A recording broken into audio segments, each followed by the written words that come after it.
most recognisable actors on television. After his unforgettable performances in The Office alongside Ricky Gervais, he's gone on to work with Johnny Depp in Pirates of the Caribbean and Steven Spielberg in his movie The Adventures of Tintin. He's back on the small screen at the moment in the second series of the award-winning BBC comedy show Detectorists.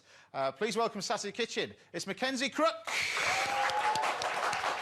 Great to have on the show, Mackenzie. Thank you very much. Good to be here. Now, are you a big foodie then, or do you get... Well, look at me.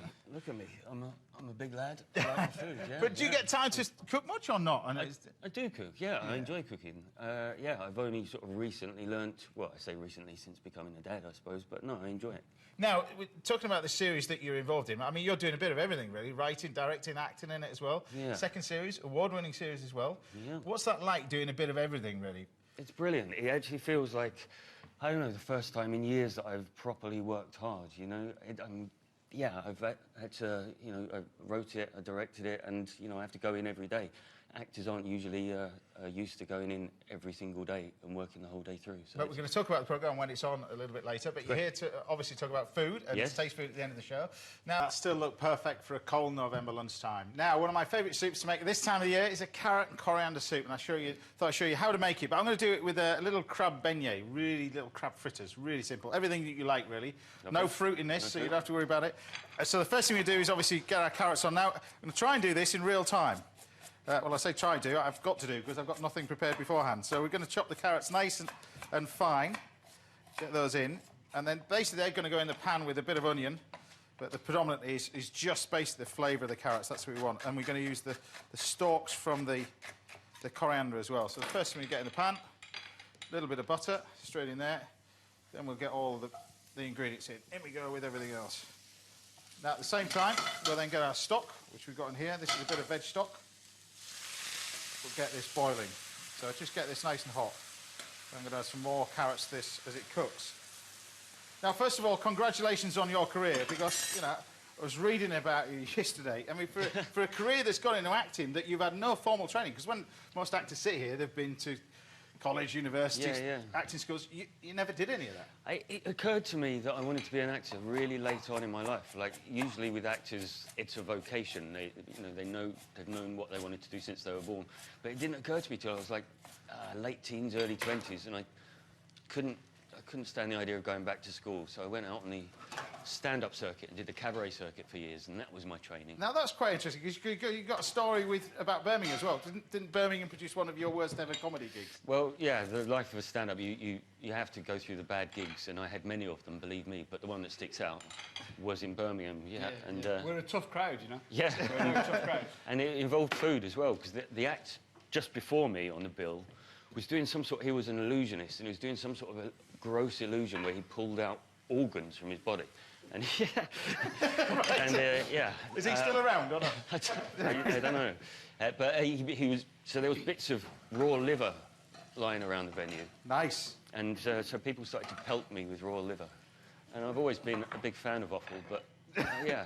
So Funny you should tell it, because actually I've got a piece of liver in my pocket right now. It's dripping down the side of my leg. Right, we're going to do these little crab beignets, which you basically just flour. It's basically like a choux pastry. So you've got butter, you've got water, you've got flour. We're going to add some crab to it, bit of paprika, and then add the crab meat and basically fry that. The carrot soup, we're just boiling up. That'll take about another couple of minutes. And then basically in here, then we add the eggs, exactly like a choux pastry, really, but with the addition of crab and a little bit of paprika as well. But I said from comedy, you then you ended up in The Office. So how did that transition come about? Because the original part for you was not for somebody like you. Apparently, yeah. I've heard Ricky and Steven say that they wrote the part of Gareth for a much more macho kind of guy, you know, an army guy. Anyway, and I came along and did my audition, and they decided to go with someone not quite so macho.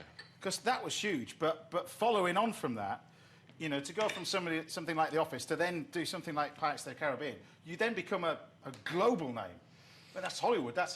What was that like? Was that transition? Because it was almost instant, wasn't it? Well, I did the first Pirates of the Caribbean in between the two series of The Office. So yeah, I mean that was mad to go from such a low budget TV thing to this you know, this massive blockbuster. It was quite an eye-opener, but incredible experience. And then nowadays, you're busy doing so many different bits and pieces. You said that you didn't want to act when you were a kid, you wanted to be a graphic designer. Right. But you're involved in making illustrations for kids' books as well. Well, yeah, I've written a couple of children's books, short children's novels, which I illustrated. And yeah, it's this amazing thing that, you know, in my career, lots of doors have opened, and you know, I found myself in a position to write a children's book and illustrate it, which, you know, it's great that all of those things happen. And of course, you put in pen to paper as well. Series 2.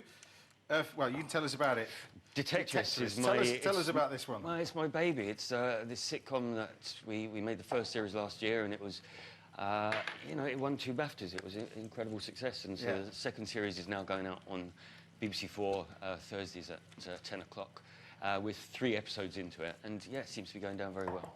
Because the premise of it is it's based on that as a hobby, but it doesn't take the mick out of it as a hobby. Metal detecting, yeah. I mean, that's it. I mean, it's about these characters, these middle-aged guys. They're best friends. Me and Toby Jones play the characters, and they just happen to share this hobby of metal detecting.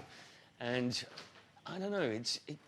It could easily have been bird watching or fishing or another of those sort of lonely hobbies, but I just settled on metal detecting. Because, I mean, is it something that you're into or not? Because it's quite fascinating. I was reading about you as well, but your dad got into, he used to collect coins, and you just, as a kid, you thought, why is he doing that? Yeah. And then recently I've suddenly come to realise what it was, and I can't put my finger on it, but it's an age thing. I suddenly came of age. And you started collecting them? Now I'm a coin collector as well. Right. But no, I wasn't into metal detecting before I wrote the series, but I've since become fascinated by it. I was just interested by the sort of people that go out and spend these lonely weekends staring at the ground, trudging up and down fields, hoping to find something from the past. And yeah, they're a fascinating bunch. Right, well, there's the little crab. That's the choux pastry. And then rather than obviously cook it in the oven like you would normally do with normal choux tomato eclairs, what you then do is deep fry it. This is a lot safer than Glyn's dish, actually, this one. But you then... I feel that sometimes, James, you do need an element of danger. Yes. When cooking. You know, obviously in the safety of your own home. I'm glad you do as well, but this is just going to get popped in there. We're going to basically deep fry it. These take about a couple of minutes, and at the same time, I'll just basically take the soup and we'll just blitz it as well. But of all the things you've done, what are the things you enjoy most? Because it seems to be that this is, because it's your baby, this is very personal to you as well. You've almost, I say, not got to make it work, but... yeah, I mean, I've had such a fortunate time in my career. Things have just sort of slotted in one after the other, but I've always been sort of aware that it could all end at any moment. And so this Detectorist was an exercise in creating something from scratch, and I'd intended to do it for years, and I finally did it. But apart from Detectorists, theatre work has been the most fulfilling, really, for me.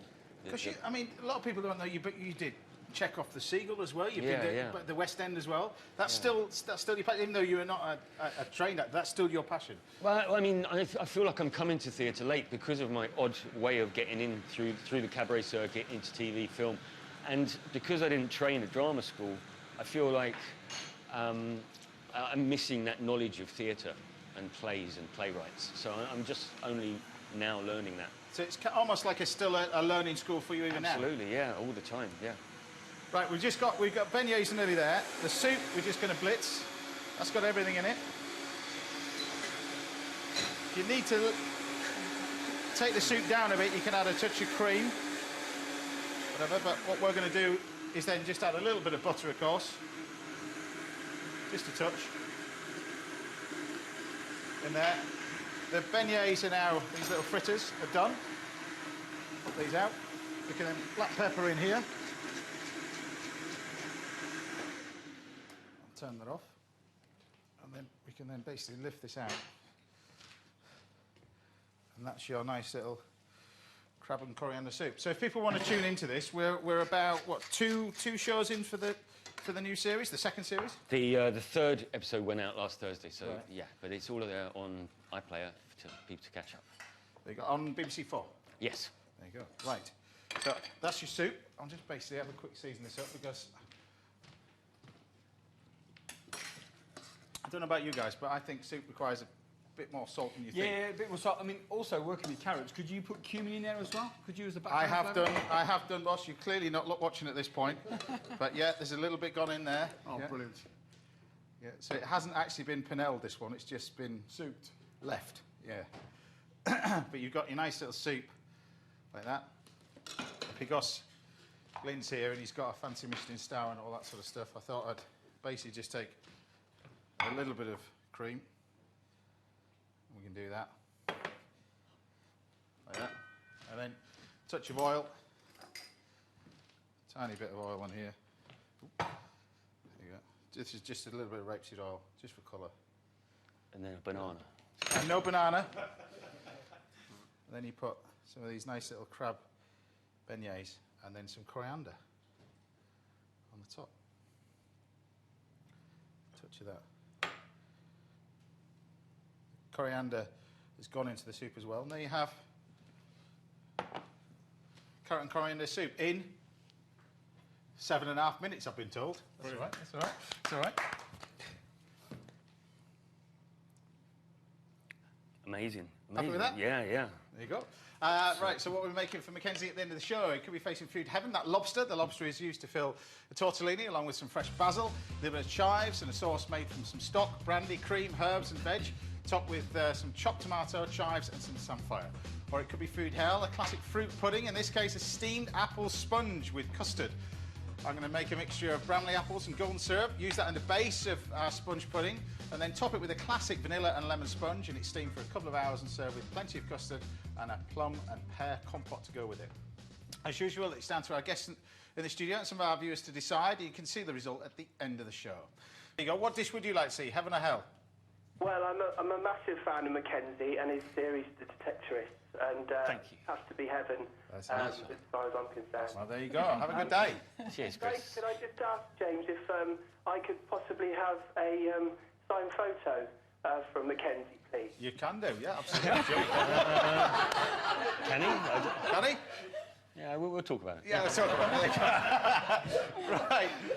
Now, you've been tweeting all morning, so what's your first one, Mackenzie? I've got one from Sean Brown who says, with Christmas approaching, what's the best way to cook sprouts so everyone will try them? Now, I'm going to take that one. So you're not a fan, are you, really? I don't like sprouts. I'll take that one. My personal